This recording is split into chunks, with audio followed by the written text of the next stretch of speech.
The red dust and the silver star, Orbit and Crater, were two very different mice, but they shared one very big job. Today, they were leaving Earth behind to become the first mice to work on Mars. Orbit zipped up his silver suit with a whistle and a grin, his tail twitching with excitement. Crater sat on his small suitcase, looking at a framed photo of a green meadow. He wondered if the stars would be as lonely as they looked from the ground. 10, 9, 8, Orbit shouted as the engines began to hum. He danced his paws over the control panel, flipping switches and checking dials with a flourish. To Orbit, the spaceship was a giant playground made of steel and light, ready to throw them into the greatest adventure ever known. The ship shuddered and groaned as it broke through the clouds. Crater squeezed his eyes shut and held tight to his safety harness.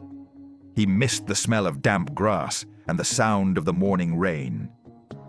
While Orbit saw a new world ahead, Crater only felt the terrifying distance growing between him and his warm, familiar burrow. Orbit pulled out a tiny guitar and began to sing a song for the stars. Oh, the stars are silver buttons on a velvet coat so wide, and we're the tiny travelers with nothing left to hide.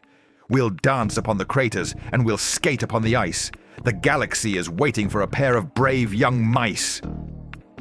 Crater listened, but his own song was much quieter and slower. The Earth is just a marble now, a speck of blue and green, the furthest thing from home that any mouse has ever seen. The silence is a heavy blanket, cold and dark and deep, while all the world I used to know is tucked away in sleep. The red planet grew larger in the window until it filled their whole vision. It was a giant rust-colored ball hanging in the dark. "Look!" Orbit cried, pointing a paw at the dust storm swirling below. "It's a brand new world to explore." Crater sighed, looking at the barren plains and wondering if anything ever grew in such a dry, red place. The ship touched down with a soft thud. The engines went silent, and for a moment, the mice were still. Crater was the first to step onto the ladder. He looked out at the empty, quiet landscape. Mars was so vast and so lonely, and the sky was a strange, dusty pink.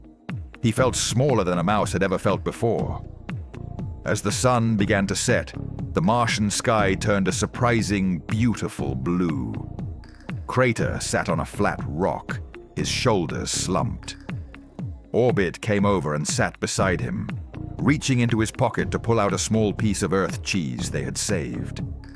They sat together in the blue twilight, two mice a long way from home, finding that even a lonely planet is better when you have a friend to share the view. Dam di wend.